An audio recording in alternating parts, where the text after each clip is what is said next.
നമസ്കാരം. ജീവിതത്തിൽ പലപ്പോഴും എനിക്ക് സംഭവിച്ചിട്ടുള്ളതാണ്. ചില സമയത്ത് ചില സാഹചര്യങ്ങൾ അനുകൂലമല്ലാതെ വരുമ്പോൾ നുണ പറഞ്ഞ് രക്ഷപ്പെടുക. കുറച്ച് കള്ളം, ചെറിയ കള്ളമല്ലേ, എന്താ കുഴപ്പമുണ്ടാവുക, ചെറിയ കള്ളം പറയുക. ചില കാര്യങ്ങളിൽ ചില സമയത്ത് ആത്മാർത്ഥത ഇല്ലാതെ ആൾക്കാരെ പൊക്കി പറയുക. ഇതുകൊണ്ടൊക്കെ ജീവിതത്തിൽ രക്ഷപ്പെടാമെന്ന് ഒരു വിചാരം എനിക്കുണ്ടായിരുന്നു, അൺടിൽ ഞാൻ ഈ കഥ വായിക്കുന്നത് വരെ. തെനാലി രാമന്റെ ഒരു കഥ എൻ്റെ ഈ പെർസ്പെക്റ്റീവ് തന്നെ മാറ്റി. കഴിഞ്ഞ ആഴ്ച നമ്മൾ കേട്ട കഥ, തെനാലി രാമന്റെ കഥ എന്ന് പറയുന്നത് തെനാലി രാമന്റെ ചെറുപ്പകാലം, ബാല്യകാലം എങ്ങനെയെന്നാണ്. അവിടെ നമുക്ക് മനസ്സിലായി തെനാലി രാമന് മുഴു പട്ടിണിയാണ്, ഒന്നും തന്നെ ഇല്ല. പക്ഷേ എത്ര എങ്ങനെ എന്തൊക്കെ സംഭവിച്ചാലും ഒരാളെയും പുകഴ്ത്താനോ ഒരാളെയും പറ്റി നുണ പറയാനോ തെനാലി രാമൻ ഒരുക്കമായിരുന്നില്ല. അതുകൊണ്ട് ഗുണാണോ ദോഷാണോ ഉണ്ടായത്, അതാണ് ഇന്നത്തെ കഥ. തെനാലി രാമന്റെ ഗ്രാമം തെനാലിയില് മുഴു പട്ടിണിയും വരൾച്ചയും തുടങ്ങി. പലതും ചെയ്തു, പ്രാർത്ഥിച്ചു, യജ്ഞങ്ങൾ ചെയ്തു, യാഗങ്ങൾ ചെയ്തു, പൂജകൾ ചെയ്തു, ഒരു ഫലവും ഇല്ല. മഴ എന്ന് പറയുന്നത് വന്നതേയില്ല. അങ്ങനെ ഇരിക്കെ ഒരു സന്യാസി, ഒരു മഹർഷി ആ സമയത്ത് അവിടെ എത്തിപ്പെട്ടു. സന്യാസി കാലെടുത്തു വെച്ചതും മഴയോ മഴ. ഇത് കാണുമ്പോൾ എല്ലാവരും എന്താ പറയാ? നമ്മൾ പറയുന്ന പോലെ, ഓ, സന്യാസി വന്നതുകൊണ്ടാണ് മഴ പെയ്തത്. പക്ഷെ ഇത് കേട്ട് ഒരാൾക്ക് ഇഷ്ടപ്പെട്ടില്ല, തെനാലി രാമന്. തെനാലി രാമൻ പറഞ്ഞു, മഴ വരാനിരുന്നതാണ്, അത് മഴ വന്നതും സന്യാസി വര്യൻ വന്നതും ഒരുമിച്ചായി. അതൊരു കോയിൻസിഡൻസ് മാത്രമാണ്, ഒരു നിമിത്തം മാത്രമാണ്. അത് ഒരിക്കലും സന്യാസി വര്യൻ വന്നതുകൊണ്ടല്ല. ഇത് കേട്ട ജനങ്ങൾ എല്ലാവരും രോഷം പൂണ്ടു.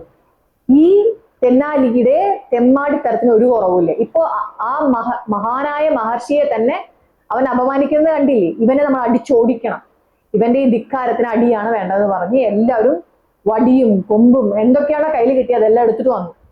ആ സമയത്തും ഒരു കാര്യം ശ്രദ്ധിക്കണം, തെനാലി രാമന് പേടിയില്ല, ഒരാളെയും പേടിയുമില്ല, ഒരാളോടും നുണ പറയാൻ തയ്യാറുമല്ല. അതൊരു ആ ഒരു കറേജ് എല്ലാവർക്കും വേണമെന്നാ ഞാൻ പറയാട്ടോ. പക്ഷെ അത് വിടുക. ആ സമയത്ത് തെനാലി രാമൻ പറഞ്ഞ് എന്താണെന്നറിയോ? ഞാൻ ഒരു കഥ പറയട്ടെ, നിങ്ങൾ കേൾക്കൂ, നിങ്ങൾ തീരുമാനിച്ചോളൂ. ഒരു പനം മരം, അതില് പനയുടെ പഴങ്ങള് മൂത്ത് നിൽക്കാണ്, വീഴാറായി നിൽക്കുക. ആ സമയത്ത് ഒരു കാക്ക വന്നിരുന്ന ആ ഒരു ഭാരം കൊണ്ട് മൂത്ത് നിന്ന പനമ്പഴങ്ങൾ നിലത്ത് വീണു. ഇപ്പൊ നിങ്ങൾ എന്താ പറയാ? ഒരു വിഡ്ഢിയെ അത് കണ്ടു നിന്നുകൊണ്ട് പറഞ്ഞു, കാക്ക വന്നതുകൊണ്ടാണ് ആ പഴം വീണത്. ഇതാണോ സത്യം? ആ പഴം മൂത്ത് പഴുത്ത് നിൽക്കാണ്, അതുകൊണ്ടല്ലേ അത് വീണത്. ഇത് കേട്ടതും ജനങ്ങൾക്ക് വീണ്ടും രോഷം കൂടി, അമർഷം കൂടി. ഈ തെമ്മാടിയെ ഇന്ന് ഞങ്ങൾ കഥ കഴിക്കും. എല്ലാവരും കമ്പെല്ലാം എടുത്തിട്ട് വന്നു. പക്ഷേ മഹർഷി വര്യൻ അവിടെ എത്തിപ്പെട്ടിട്ടുണ്ടായിരുന്നല്ലോ. ആള് ഇതെല്ലാം കേട്ടപ്പോ, എന്താ ഇവിടെ ഇത്രയ്ക്കും ആരവം, എന്താ സംഭവിക്കുന്നത്, കാര്യം പറയൂന്ന് പറഞ്ഞു. ആൾക്കാർ കാര്യം പറഞ്ഞു.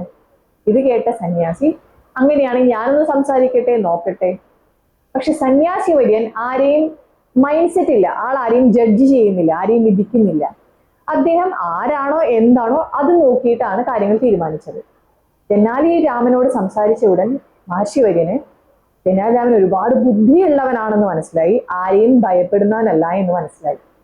അദ്ദേഹത്തിന് രാമന്റെ ബുദ്ധി പാണ്ഡവത്തിൽ, ആ പാണ്ഡിത്യത്തിൽ ഒരുപാട് ഇഷ്ടം തോന്നിക്കൊണ്ട് പറഞ്ഞു, രാമ, നീ ഒരുപാട് ബുദ്ധിയുള്ളവനാണ്, പക്ഷെ ഈ ബുദ്ധി എങ്ങനെ കൈകാര്യം ചെയ്യണമെന്ന് നിനക്കറിയില്ല.